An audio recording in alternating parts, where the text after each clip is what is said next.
presbítero Fred. É muita responsabilidade e motivo de muita alegria para nós. Eu sei que já fizemos uma oração, mas eu queria mais um momento pedir que os irmãos baixassem a cabeça. Iremos falar sobre um assunto aqui muito palpitante e também muitas vezes complicado, que é sobre dinheiro, finanças na família. Então, eu queria pedir a liberdade aos irmãos de fazer mais uma oração. Deus, eu agradeço por demais essa oportunidade e peço que o Senhor possa, nesse momento, falar a cada casal, família aqui representada. Que o Senhor possa, de forma objetiva, meu Deus, me usar nessa manhã e a minha esposa Adriana, porque esse é o nosso objetivo, edificar e glorificar Teu nome, ajudando, auxiliando famílias. Por tudo nós te agradecemos, em nome de Jesus, amém. Irmãos, na consciência cristã desse ano, o presbítero Fred me fez um convite, eu falei com minha esposa Adriana. Por favor, Adriana, para cá. E de pronto nós aceitamos, e eu queria explicar para os irmãos qual é o nosso dia a dia, o que é que nós fazemos e o motivo pelo qual estamos aqui.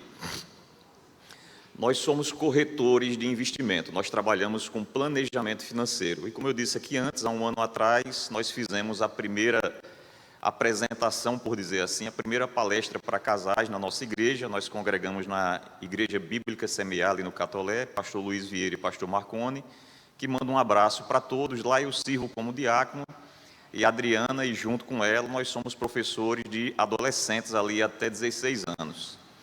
E depois dessa palestra, convites surgiram, mas esse já é o nosso dia a dia. Como planejadores financeiros, na pessoa de Adriana, quem vai ter maior oportunidade nessa manhã, nós visitamos individualmente ou coletivamente casais fazendo reajustes financeiros. A Adriana vai falar um pouco mais a respeito dela, mas só para vocês entenderem, ela é o que a gente chama hoje de agente autônomo de investimento. E o que viria a ser isso? Isso é um pouco técnico, mas é necessário para vocês entenderem o motivo pelo qual nós estamos aqui. Hoje nós somos cadastrados, nós temos o Ministério da Economia, e esse Ministério da Economia, ele tem autarquias normatizadoras e fiscalizadoras. Entre elas, nós temos a Comissão de Valores Mobiliários, e a supervisão e fiscalização é feita pela SUSEP, Superintendência de Seguros Privados. A Adriana, ela trabalha exatamente fazendo isso, porque se você entra nesse site, você vê ali o nome de Adriana como agente autônoma de investimento. E esse, então, é o nosso dia a dia. Entendemos que, quando a gente fala sobre dinheiro, a gente fala sobre um assunto um pouco complicado, principalmente para o casal. Então, de uma forma mais descontraída, nós traremos hoje essa palestra, irmãos, para que a gente possa falar de algo que atinge diretamente as famílias. São duas pessoas que deixam suas famílias, se casam e muitas vezes falam sobre sexo, falam sobre as compras, falam sobre como vai ser feliz esse matrimônio, mas no meio do caminho as dívidas, as contas acontecem e esses casais não sabem como fazer. Por isso mesmo eu queria que os irmãos abrissem a Bíblia. Nós aqui estamos na igreja e precisamos pautar o que a gente vai falar em relação ao versículo bíblico. 1 Timóteo, capítulo 6, versículo 10. 1 Timóteo, capítulo 6, no versículo 10. Deixa eu abrir também.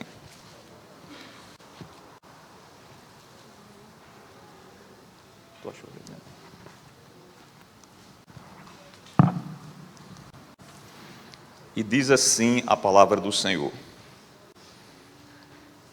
porque o amor do dinheiro é raiz de todos os males, e alguns nessa cobiça se desviaram da fé, e a si mesmos se atormentaram com muitas dores. Irmãos, nós não esperávamos ali, depois daquele primeiro momento, que tantos casais da igreja nos procurassem. E eu queria trazer um dado aqui alarmante para os irmãos. Segundo pesquisas, nós tivemos esse ano, todos sabem, o último IBGE, o último censo do IBGE, e dali saem alguns dados que vão trazer planejamentos para a esfera federal, municipal, estadual, dizendo respeito às famílias no Brasil hoje. Segundo o último censo, sai então uma pesquisa do SPC, Serviço de Proteção ao Crédito, que diz que aproximadamente 46% das separações do Brasil são por motivos financeiros, inclusive dentro da igreja. Inclusive dentro da igreja. E isso é muito preocupante porque essa problemática termina acabando no gabinete do pastor e atinge todas as esferas da família, os filhos, a relação do casal, e muitas vezes isso termina levando à separação do casal. Então, dentro dessa estatística, para cada 3 casais hoje no Brasil, um desses casamentos se acabam por problemas financeiros. Isso é uma estatística muito alta. E alguém poderia dizer assim, não, mas se eu recebesse um salário melhor, poderia ser então que eu vivesse melhor e meu casamento não passaria por esses problemas. Então aqui, para passar para a Adriana, que vai de fato conduzir essa palestra, eu queria dizer para os irmãos que nós atendemos, eu acho que na faixa de uns 3, 4 casais, nós trabalhamos com hora marcada por semana.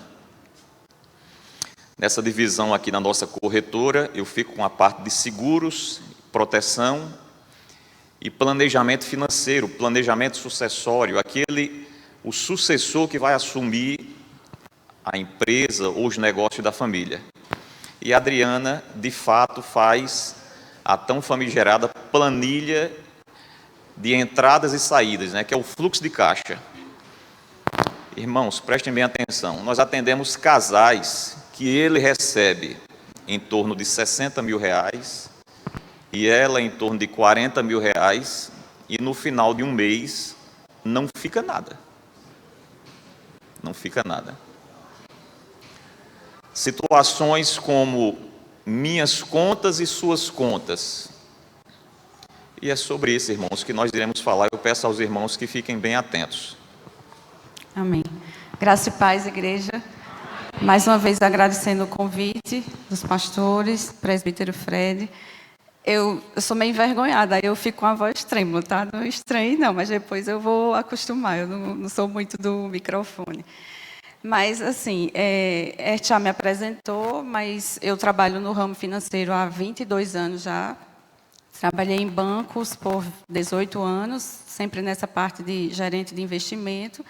E há 5 anos, agora em abril nós abrimos a nossa corretora e o propósito dela, acima de tudo, é que a gente consiga auxiliar um pouco as famílias dentro desse tema que é tão pouco falado nas igrejas e é um ponto tão problemático que é o financeiro. Então, assim, eu tenho formação em administração, tenho pós-graduação em mercado financeiro, aprendi um pouco do mercado exterior, fora do Brasil, fui estudar lá isso. Então, assim, a gente tenta cada vez mais estar se especializando para poder trazer o melhor para os nossos clientes, E quando a gente vai para Timóteo, é muito engraçado, quando a gente vê que a raiz o dinheiro é a raiz de todo mal, A gente nunca para pensar que isso atinge também a família.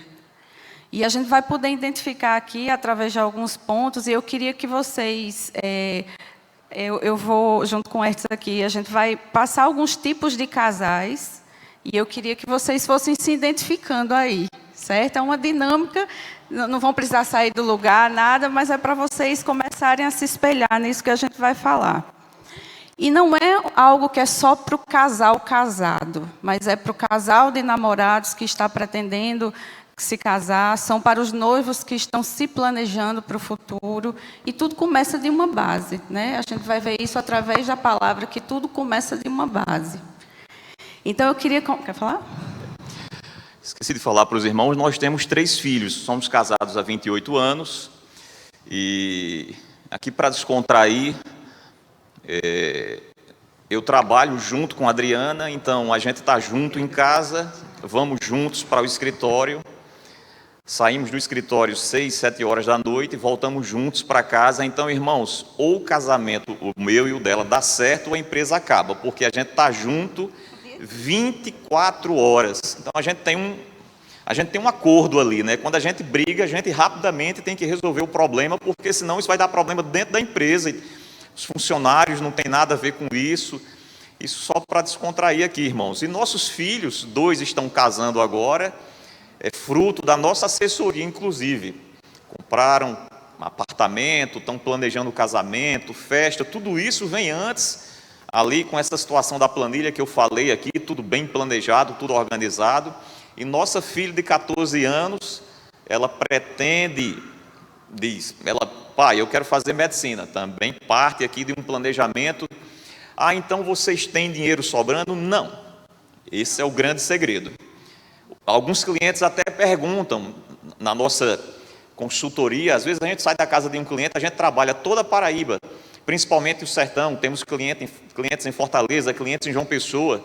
É muito comum o cliente perguntar, vocês são ricos? Não, não se trata de ficar rico, é exatamente o versículo.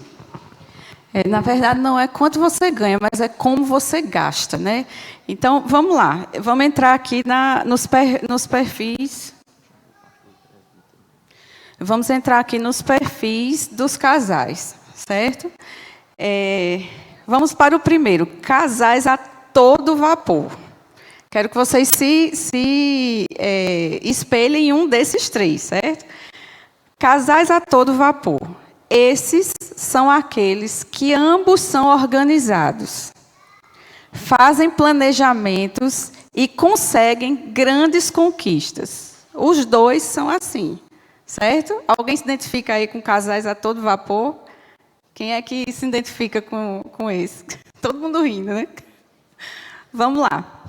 O segundo casal é um puxa o outro. Esses são aqueles onde um é mais organizado do que o outro. Porém, um ajuda o outro. Eles demoram mais a fazerem conquistas, mas eles acabam conseguindo. Por quê? Porque um vai ajudando o outro e devagarzinho vão chegando lá, certo? Gente, eu estou de costas, vou ficar me virando para vocês também. E o último, o terceiro, um tropeça no outro.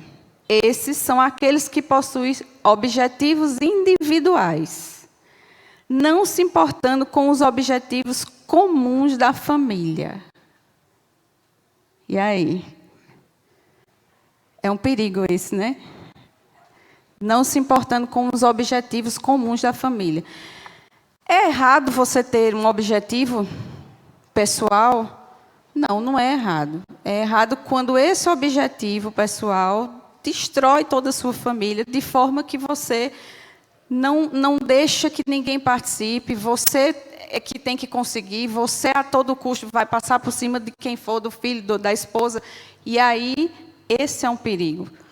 Por incrível que pareça, temos casais cristãos dentro da igreja, nesse nível aqui. Um tropeça no outro. Sou eu que posso, sou eu que consigo, sou eu. Esses casais, normalmente, são muitos anos a gente conversando, reuniões na casa de irmãos. Normalmente, esses casais, eles dizem assim, eu tenho minhas contas e a esposa tem as contas dela. Nesses atendimentos que nós fazemos, é muito comum, inclusive bem comum, inclusive para casais cristãos, do cônjuge homem marcar a nossa visita num horário diferente da esposa, literalmente. Quando a gente pede a documentação para fazer o planejamento, vislumbrando ali na frente o período de gozo, a chamada aposentadoria, nós pedimos alguns documentos, vêm separados dos envelopes. Bom, a gente quis mostrar para vocês esses 3 perfis de casais. Por quê? Porque quando a gente casa, né, como a bem falou, a gente deixa a nossa família, a gente casa com uma pessoa estranha, vamos dizer assim, onde a gente vai juntar ali as nossas personalidades, o nosso modelo de ser. A gente traz da nossa família um pouco, né, de alguma coisa que a gente aprendeu, que ficou. Então, isso são 2 cabeças juntas, que vão começar uma vida, ou que já começaram, né? Não importa se casou há pouco tempo, se já é casado há muito tempo, mas a gente vê o quanto o dinheiro influencia no relacionamento entre o casal, que acaba prejudicando toda a família. E isso acontece por quê? Porque cada pessoa, dentro desse lado financeiro, tem um perfil, né? E a gente vai ver um pouquinho desse perfil, e a gente está mostrando isso para vocês, porque a gente vai entrar em 6 problemas que afetam a família, exatamente por conta desses perfis aqui que a gente vai aprender. Então, quando a gente fala dos perfis, eu queria que você fosse visualizando, você individualmente, qual é o perfil que você se encaixa, e aí depois você vai pensar, poxa, eu achei que eu estava no casal a todo vapor, mas agora eu estou vendo que eu não estou. Então, vamos lá. O primeiro perfil da pessoa enquanto financeiro, né, voltado para esse lado financeiro, são os poupadores. Os poupadores, eles sabem que é importante poupar para o futuro e não se importam em restringir ao máximo os gastos pessoais. Quais são os pontos fortes desse perfil de poupador? Eles são disciplinados e têm grande capacidade para guardar dinheiro. Esse é um ponto forte. São organizados, são disciplinados. Isso é bom, né? Amém? Quais são os pontos fracos desse perfil? Eles são acomodados com o estilo de vida e têm bastante restrição a novas experiências. Então, o poupador é aquele que ele é tão focado apenas em juntar, ele é tão disciplinado que ele não se abre para novas experiências, ele não se abre para uma viagem, algo assim desse tipo. Então, a gente vê que o poupador é bom, mas também tem seu lado ruim. Amém? Esse tipo de perfil, aqui, irmãos, para ficar claro, a nossa intenção é deixar claro que todo extremo é perigoso. Poupar é importante? É.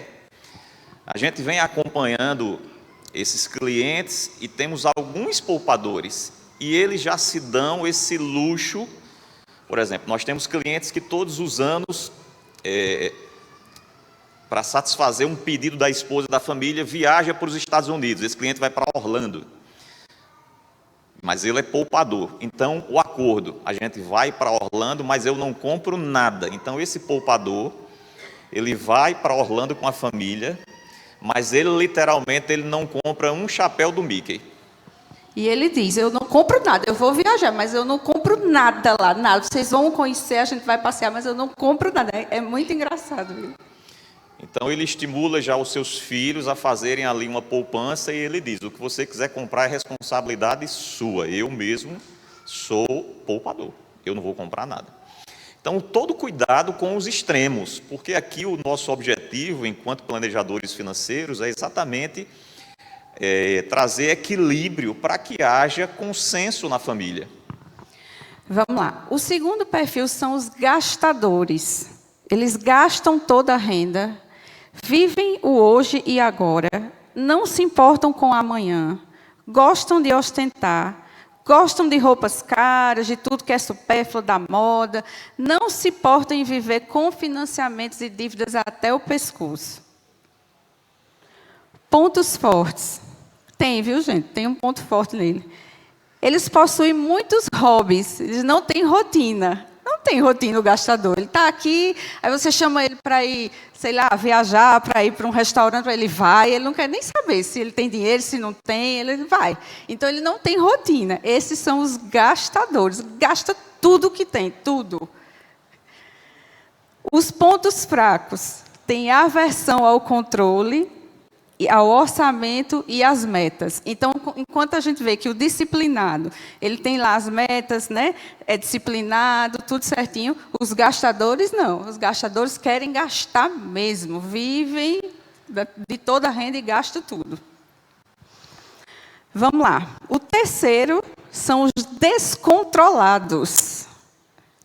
Diga aí. Não sabe quanto entra e quanto sai da conta. Estão sempre cortando os gastos, mas nunca é suficiente. Usam sempre o cheque especial, pagam cartões no valor mínimo, não tem a menor chance de se organizar. Esses são os descontrolados. Os descontrolados, ele é diferente do gastador.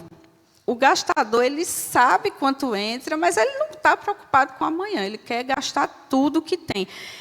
E, gente, quando a gente fala não estar preocupado com o amanhã, a gente sabe que Deus tem o controle de todas as coisas. O amanhã pertence ao Senhor. Isso aí é sem sombra de dúvidas. Mas Deus também diz que a gente deve tratar diligentemente as coisas que o Senhor nos deu aqui na terra. Então, não é porque a gente tem fé e sabe que Deus tem o controle de tudo que a gente vai também, né, detonar tudo que a gente tem. Não é assim. Então, assim, o gastador, ele é diferente do descontrolado, porque o descontrolado, ele não sabe de nada. Entra, ele não sabe quanto entra, não sabe quanto, ele não quer nem saber. Detalhe importante, o limite, o limiar entre o gastador e o descontrolado é muito próximo. Porque eu falei antes aqui, e de forma proposital, quando a gente fala sobre planejamento sucessório, planejamento financeiro, a gente sabe que o imprevisto ele pode acontecer. Um dos princípios do seguro de vida é o risco. O risco ele existe para qualquer pessoa aqui nessa igreja. O risco ele é incerto, de data incerta, mas ele é previsto. E é importante que os irmãos saibam disso, porque a gente fala também, quando fazemos ali o atendimento ao casal, da tal reserva de emergência, porque se o risco acontecer e acontece, o que é que a Bíblia diz? No mundo tereis aflição, mas tende bom ânimo. Irmão, se você não se prepara para o dia da aflição, você vai ser pego de surpresa. O azeite na lamparina vai estar apagado quando a aflição chegar. Literalmente. E o cristão, ele precisa ser prudente. A nós, irmãos, a todo tempo nós somos julgados pelo mundo. Nós precisamos dar bom exemplo. Eu queria responder uma pergunta aqui que normalmente aparece no final. Se tiver tempo para perguntas e respostas, ótimo. Senão, a gente vai deixar aqui telefone para quem quiser fazer perguntas, é normal. É muito comum a gente falar que trabalha com planejamento financeiro, pastor, e as perguntas acontecem no final até de pastores. Então, vocês trabalham com criptomoeda? Não. Nós só trabalhamos com tudo que é regularizado, regulamentado e fiscalizado pelo Banco Central, pela Comissão de Valores Mobiliários e pela Receita Federal. Por que eu estou dizendo isso? É muito comum, irmãos. A faixa etária dos clientes que nós atendemos está ali entre 45 anos acima. Mas para o jovem que casa já com uma condição, graças a Deus, diferenciada, é muito comum ele entrar. Eu respeito nessa ideologia que comprar casa é bobagem, porque é um bem que não traz lucro. Comprar um carro é bobagem, ele normalmente vai andar de Uber, vai fazer um contrato tranquilo. Mas para isso também é preciso um planejamento. Então, o objetivo é exatamente esse, porque essa pessoa que não compra um imóvel, essa pessoa que anda de Uber, ele vai trazer esse princípio para dentro de casa, para a família. E, normalmente, a esposa vai cobrar, o esposo vai cobrar. Irmão, o casamento é isso. Se você chegar em casa sem o pão, a esposa vai perguntar, cadê o pão? Trouxe? Trouxe não. Por que não trouxe? Saiu uma cobrança. Aí a gente vai para os dois últimos perfis. Esse penúltimo aqui são os desligados. Os desligados, eles gastam menos do que ganham, mas não sabem quanto. Nunca acompanham os extratos bancários. A fatura do cartão de crédito é sempre uma surpresa. Abriu lá o envelopinho. Sempre acho muito cedo para começar a pensar no futuro. Só faltando um pouquinho para o descontrolado, que eu não falei dos pontos fortes, quando a gente vê lá os descontrolados, a gente colocou lá pontos fortes. Existe algum?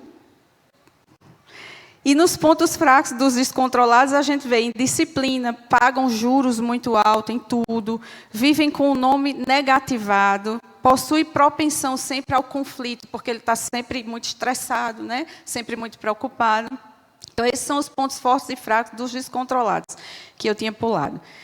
E aí, quando a gente vai para o desligado, a gente tem um ponto forte no desligado. Ele tem espaço para reduzir os gastos, a gente tem como ir lá auxiliar.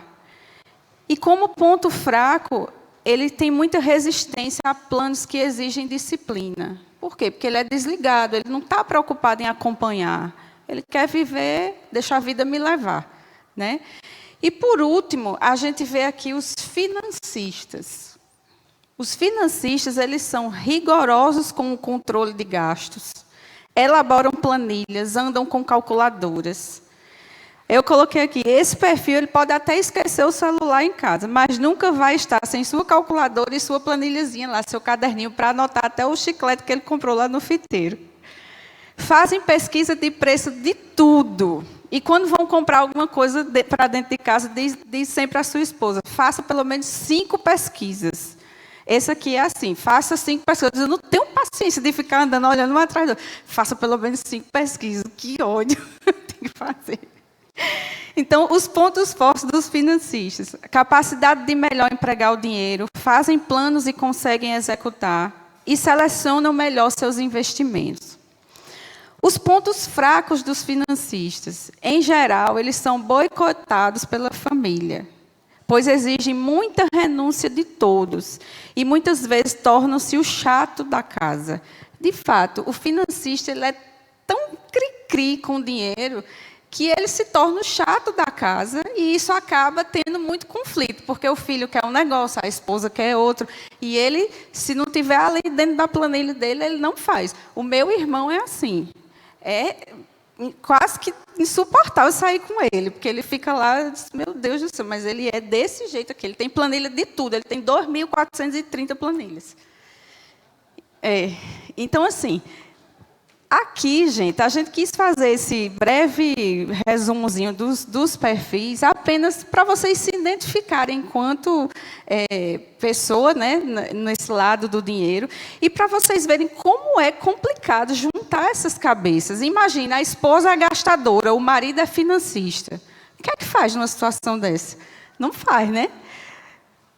O marido esse aqui, ele é desligado. O marido é desligado, não sabe nada que acontece com o dinheiro, não sabe nada. E a esposa é poupador. Agora imagina um desligado com um gastador. Acabou-se tudo, né? Acabou o casamento. Então, assim, isso a gente trouxe assim, de uma forma divertida para vocês entenderem um pouquinho e ficarem se imaginando. Será que eu sou o quê aqui? Será que eu sou o gastador? Será que eu sou... né?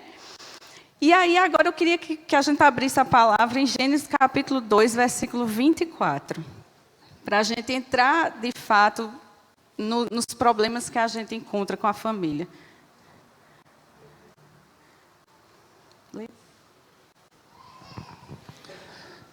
Gênesis capítulo 2, versículo 24, e diz assim a palavra do Senhor: Por isso deixa o homem pai e mãe e se une à sua mulher, tornando-se os dois uma só carne.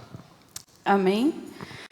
Gente, por que é que a gente tem dificuldade de trazer esse versículo para o lado das finanças? Se a palavra de Deus diz que a gente deixa o pai e mãe e se une ao nosso marido, à nossa esposa, e nós nos tornamos uma só carne em tudo. Não é uma só carne só em algumas coisas, é uma só carne em tudo. E aqui a gente identifica o primeiro problema na vida familiar voltado para o lado do dinheiro, que é exatamente a falta de diálogo sobre dinheiro dentro de casa. Isso ocorre principalmente quando um ganha mais do que o outro, ou apenas quando um é o responsável financeiro. Mulheres que não trabalham fora precisam estar a par das contas, da situação financeira familiar. a responsabilidade não é só do provedor financeiro. Às vezes a gente atende casais que a esposa não sabe sequer quanto é a conta de luz da casa dela. Ela não vai pagar a conta se ela não trabalha fora e não participa das contas. E detalhe, existe um erro grande quando a gente fala assim, a mulher não trabalha fora. A mulher não trabalha fora, mas ela trabalha dentro. E muito. Né? Que eu digo que, o pessoal ri, mas eu digo que serviço de casa é igual às misericórdias do Senhor. Não se acabam e renovam-se todas as manhãs. Não é? Então, a mulher que não trabalha fora, ela trabalha dentro de casa. E ela precisa estar a par do que acontece financeiramente. Por quê? Como ela vai poder auxiliar o marido, que é o principal provedor, falando num caso assim, se ela não sabe de nada o que acontece? Se ela não está a par, se o dinheiro está curto, se o dinheiro está longo, como é que ela vai poder ir, sei lá, comprar alguma coisa? Né? A mulher precisa estar a par de tudo, porque ela conhecendo o que acontece, ela pode auxiliar o marido. Quando for fazer a feira, pesquisar, quando for usar os produtos, poder economizar. Se tem uma funcionária em casa, poder orientar a funcionária a não gastar tanto, a você ser a administradora do seu lar. Então, não é porque a mulher não trabalha fora que ela não pode participar das contas, mas isso acontece muitas vezes porque o marido não dá esse espaço. Eu que tomo conta, eu que mando, eu que trabalho, eu que tenho dinheiro, então eu que sei de tudo. Gente, precisa existir o diálogo entre o casal. A gente já atendeu casos, não foi, em que a mulher não sabia sequer a conta bancária do marido e se ele morre. E a gente fala isso numa tranquilidade muito grande, porque como a gente trabalha com um produto de proteção, que é o seguro de vida, então, assim, a gente já atendeu várias pessoas que a mulher chegava, pelo amor de Deus, meu marido tem um seguro, ele deixou alguma coisa para mim. Gente, como pode? Não é uma só carne? Como é que a esposa não sabe sequer as coisas da casa se ele morre? Então, assim, hoje, se nós faltamos, se nós morremos, nossos filhos sabem exatamente o que tem que fazer. Exatamente, eles sabem onde está tudo, eles sabem o que é que quem eles têm que procurar, o que é que eles têm que resolver, tudo. Eles não vão ficar soltos, não. Isso a gente fala nessa tranquilidade porque a gente já viu muitos casos desse tipo e a recuperação para uma perda familiar é muito demorada. Então, se a esposa, ela, além de estar com a perda emocional, ela também tem uma perda financeira, de forma que ela passe necessidade, porque o marido não cuidou dessa parte, a culpa é dele. Não é verdade?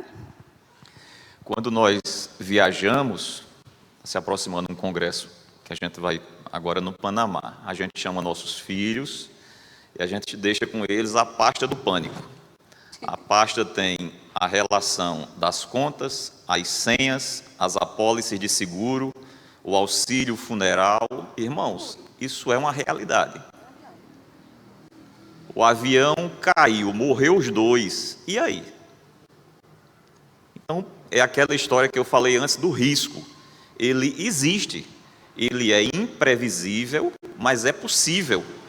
Tem data certa? Não, mas vai acontecer.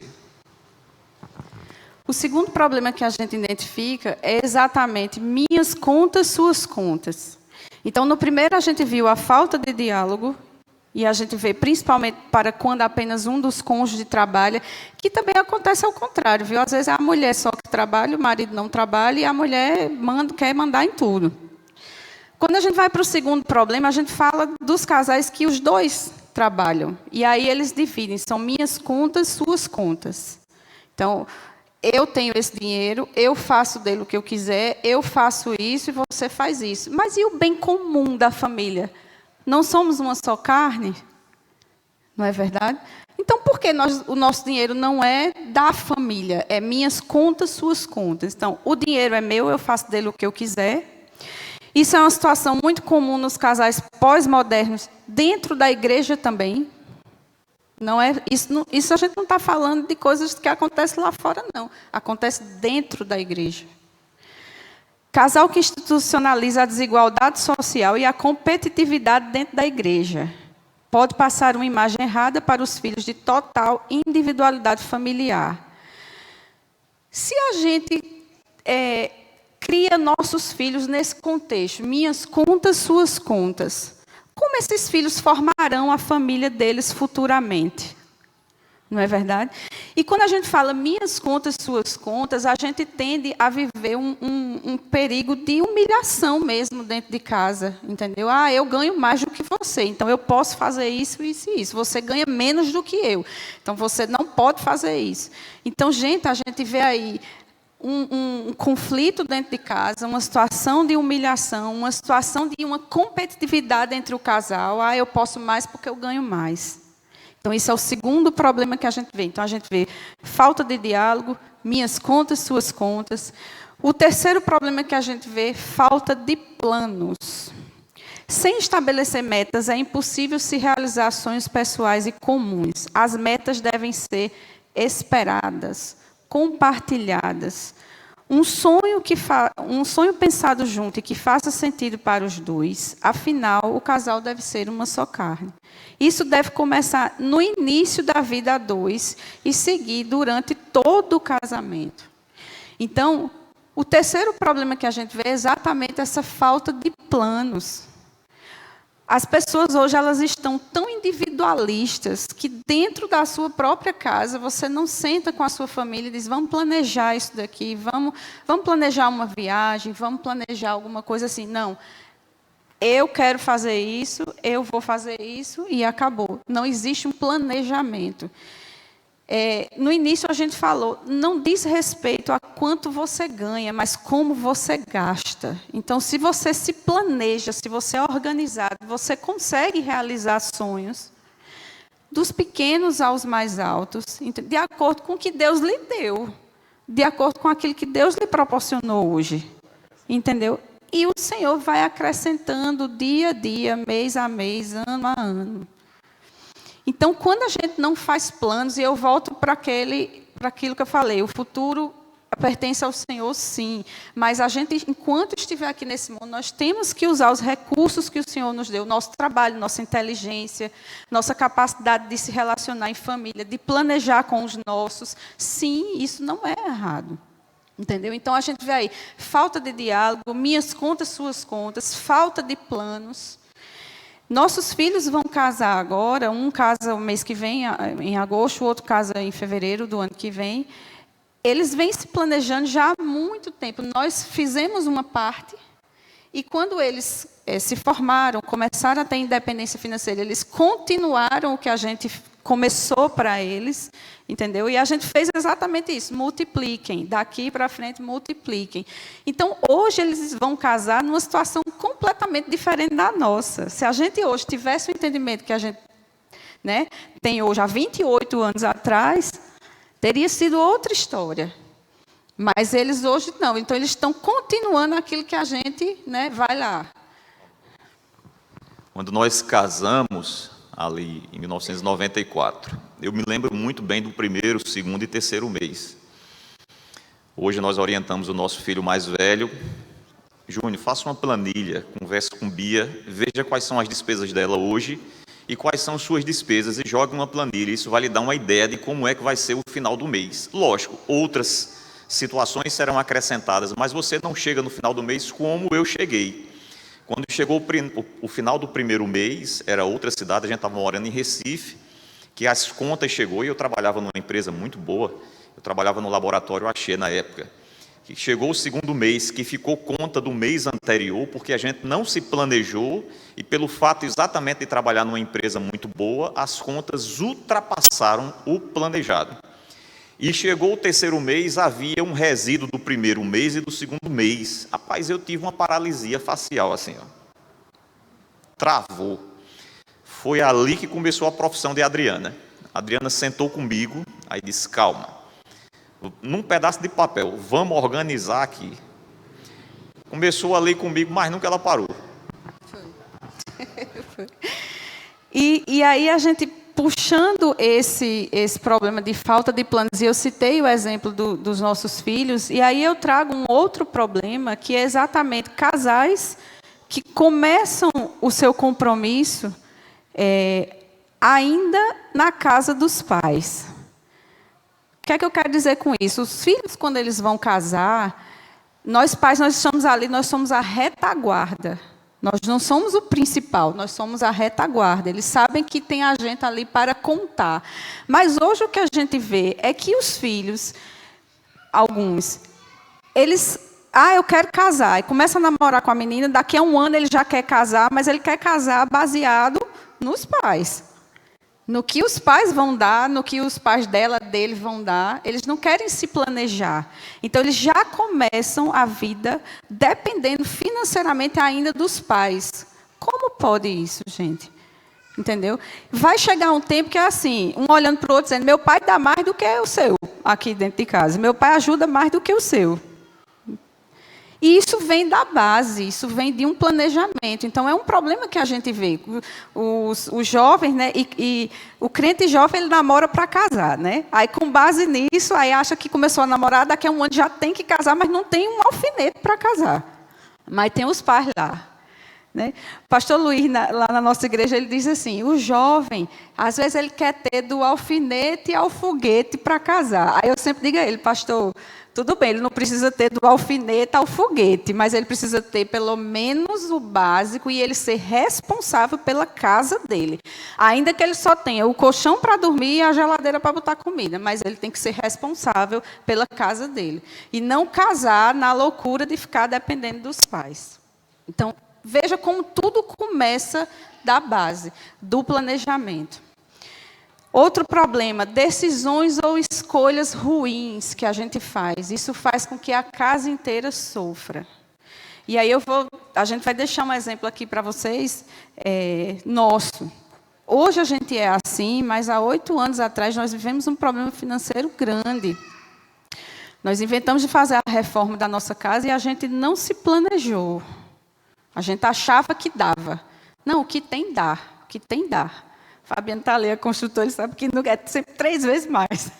E a gente, nessa história, a gente se prejudicou demais. Demais. Foi uma escolha ruim, foi uma decisão ruim, não foi assim? A gente ficou, para vocês terem uma ideia, nós ficamos quase 1 ano sem portas dentro de casa, nos banheiros e nos quartos. Por quê? Porque quando o negócio apertou, aí a gente foi, chamou todo mundo, nós achamos que dá, mas não deu, e agora nós vamos parar a obra do jeito que está. Ninguém mais bota um prego aqui dentro e nós vamos quitar tudo que tem. Nesse tempo nós tínhamos 2 carros, vendemos o meu, para poder chamar todos os fornecedores, e aí nós zeramos tudo. Isso tem, acho que uns 8 a 10 anos atrás. E de lá para cá, nós entramos numa rigidez de financeira, assim, no sentido de organização, que foi muito bom. Isso foi para a gente aprender. Mas isso foi uma escolha ruim que a gente fez e toda a casa sofreu. Imagina você tomar banho sem porta. O quarto não tinha porta. Nada tinha porta lá em casa. Era a casa de índio. Então, decisões ou escolhas ruins. Certo? E aí eu queria que a gente abrisse Provérbios, capítulo 21, versículo 5.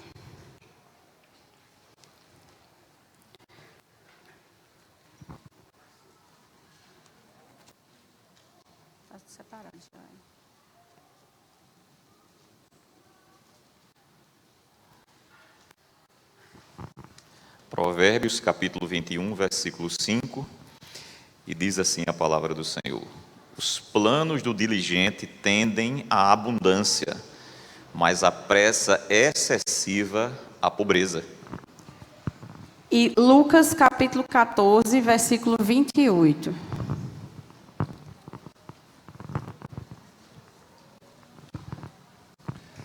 Lucas, capítulo 14, versículo 28. E diz assim a palavra do Senhor: pois qual de vós, pretendendo construir uma torre, não se assenta primeiro para calcular a despesa e verificar se tem os meios para a concluir? Amém, gente? Quando a gente olha esses 2 versículos aqui, a gente vê claramente o Senhor nos ensinando e nos mostrando o caminho. Tudo parte de um planejamento. Tudo parte de um diálogo. Tudo parte da participação de todos. Tudo parte da família e do casal ter em mente o quê? Somos uma só carne. Somos uma só carne, exceto para o dinheiro? Não. Somos uma só carne para tudo. Então, hoje a gente vê muitas famílias se destruindo. Veja, 3 casamentos, um acaba por problema de dinheiro. Isso é muita coisa. Isso não deveria existir, pelo menos não no nosso meio. A gente fala muito sempre de adultério, né, de agressão, dessas coisas assim, mas a gente nunca fala de dinheiro. Mas, raciocínio, quantas mulheres hoje a gente conhece? Você aí sentado onde você está, quantas mulheres hoje a gente conhece que sofre humilhação do marido dentro de casa e o marido é crente? Quantas mulheres? Não, você não vai comprar isso porque o dinheiro é meu. Não, minha filha, olha, não dá. Essas aqui são as contas. A gente não tem como encaixar isso aqui, mas no momento certo a gente vai fazer, né? Quantas esposas você vê que não têm o cuidado em casa, porque existe dentro dela uma revolta de não participar de nada, e ela não está nem aí para as coisas da casa também, e gasta lá os produtos de limpeza de maneira, né? Vamos cuidar diligentemente das coisas que o Senhor deixou para a gente aqui. Então, assim, qual é a mensagem principal que a gente quer deixar hoje, tratando desse tema tão importante para a família, que é finanças? Procure sentar o casal, ver quais são os pontos que tem que ser acertados. O diálogo é a chave de tudo, tudo. Poxa, eu estou incomodada com isso, eu estou incomodado com isso. Vamos acertar esses pontos aqui, vamos planejar isso daqui, vamos chamar os filhos, a situação hoje é essa. Não esconder as coisas, né? Às vezes o pai e a mãe querem esconder dos filhos para não machucá-los ou não preocupá-los, mas é errado. Vamos partilhar todos, né? Numa família sadia, cristã. Irmãos, essa palestra para casais, eu falei no início, é uma palestra super técnica. A Adriana, ela fez um malabarismo para transformar isso numa palestra para casais, num ambiente de igreja, de forma descontraída, que não termine com aquele peso na cabeça dos irmãos. E nós somos uma nação que somos, como já disse, devemos ser exemplo no comércio, exemplo na igreja, exemplo em família. Eu espero que os irmãos tenham aproveitado, que seja nesse mês da família, um alerta para que os irmãos possam trazer isso para dentro das suas casas. Tudo que foi tirado aqui vem desse livro aqui de Gustavo Cerbasi, Casais Inteligentes Enriquecem Juntos. E, lógico, a experiência de uma pessoa como a Adriana, com 22 anos de mercado financeiro, fazendo isso diariamente, e com um posicionamento cristão. Isso é muito. A gente tem vivido um tempo que a gente tem que se posicionar. Eu quero agradecer ao pastor André, eu quero agradecer ao presbítero Fred, eu não sei nem onde é que ele está, a oportunidade, e espero que tenha sido de bom proveito para os irmãos. Deus abençoe. 10h15, pastor, pontualmente.